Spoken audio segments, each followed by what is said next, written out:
we're going to look at the parametric equations of a line, which means how to turn something we know how to work with already as like a y equals x plus b line into two separate lines, one for x and one for y, that both take t as an input, instead of a single line y that takes x as an input.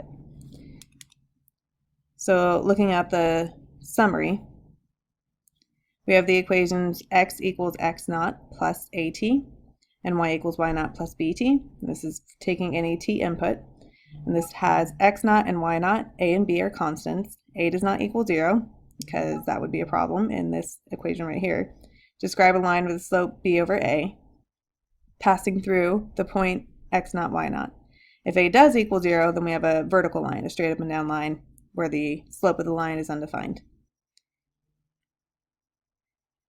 Okay, so going back to this b over a thing one more time, we have slope. It's the same slope we're used to. We call it m. M is equal to rise over run, which was better known as y naught, or y1 minus y2 and x1 minus x2. So the y's go with the b and the x go with the a. So we can go back to these two equations. All we're doing is taking the slope as it relates to x and sticking it in for the slope in this y equals mx plus b equation that we're looking at. They've just written the intercepts in a different location. And then the same idea here, we're going to take the y part of the slope and write it in for the slope here. To find x naught and y naught, we're just looking through any point that the line passes through. We just need the x and y value for any point that the line passes through.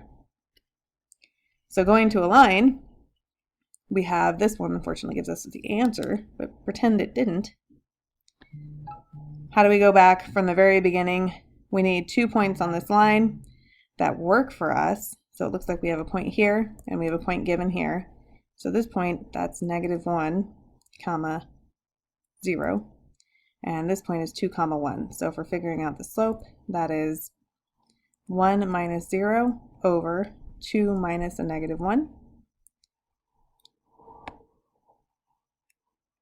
1 minus, 2 minus a -1. I did that correctly. So that is just 1 over 3. And so our, I think it's b, doesn't really matter. The part that goes with y is going to be 1. The part that goes with x, which I think is a, is 3. Okay, and then we have exactly 1 point that this line passes through, so we can write our two lines as y is equal to y naught, and we'll say 1 plus the portion of this as relates to y, so 1 times y, or t. And then the same thing for x, we're going to take the x point from that, 2, plus, and then from the slope we have 3t. And that should match the lines that they gave us. So x is 2, 3t, y is 1 plus t. And we just happen to write our 1. Looking at the next example, this one gives us the two separate. Okay, so we have the next example, which, if we're paying attention, gives us a downhill slope. Remember, these are the orientation of the curve, which means t should be moving downhill. And we are going to go ahead and get the slope, which will have the y part, 7, and the x part, 4. Subtraction for both. Okay, and then here the x part 2 and the y part -3. So that gives us 10 over 2, which is the same thing as 5 over 1. All right, and now we have to work with these 2 points, or these 2 points. Just for the sake of matching them, we'll work with these 2 points. So moving back up, I have y is equal to the y part of this, 7. Okay, and then the y part of this, which is 5t. I'm going to leave the symbol in the middle out for a second. Okay, and then I have x is equal to the x part of this, 4, the x part of this, which is t. And now I need it to be oriented so that it's, as t moves forward, this is moving downhill, which means as t moves forward, I move from this direction to this direction. The only way to do that is, as they showed, putting in negatives. Okay, and if you're not sure, you can always check with the 2 points. So I need to make sure that, let's see. a positive value for p will give me, for between 0 and 2, this guy. And then as I move t larger, I should get this guy. So at 0, I should be able to get this one. And at t equals 2, I should be able to get this one. So let's check. So if t is equal to 0, then this part would just be y equals 7. And this part would be x equals 4. Yay.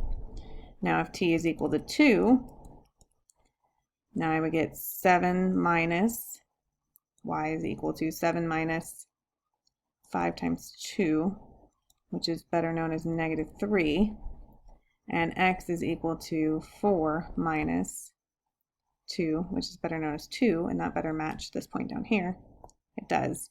So we're going the right orientation. And the way that we did that was forcing this downhill by forcing both the slopes negative. Okay, and if you're not sure whether that's a negative or positive, do the same thing, plug in your 2 points, and make sure as t increases, you go in the correct direction of the arrows.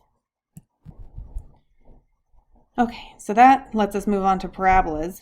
And so here we have a parabola that's in a normal, I'll say, orientation, because it's an up and down parabola, or a happy face, sad face parabola. And we were given essentially one equation to describe this parabola, and we're supposed to do it in 2. The easiest way to do that is, as the book points out, is change x to t. So we have 2 equations, x is equal to t, and y is equal to 9 minus t squared. Okay, and that allows us to write it as 2 separate equations, both of which are defined by t, so that we can trace the movement as time increases. We'll see the next slide does essentially the same thing, but because it's not what we would call a usual parabola, it's on its side, so it's not technically even a function. Instead of defining it with t, we're going to define it with y. So if you try to create this function, or this equation for this function based on the graph, which is what they're doing, you would get this equation. Okay, and this is from algebra. Okay, if you need help figuring this out, let me know, and I'll find a video for you that shows you how to find these equations. It shouldn't come up in the homework a lot, though. Okay, and what we did here is, instead of setting x to t, we set y to t, and that's because these kind of equations that are sitting on their side are typically dealt with as x equals instead of y equals, because they're sitting sideways.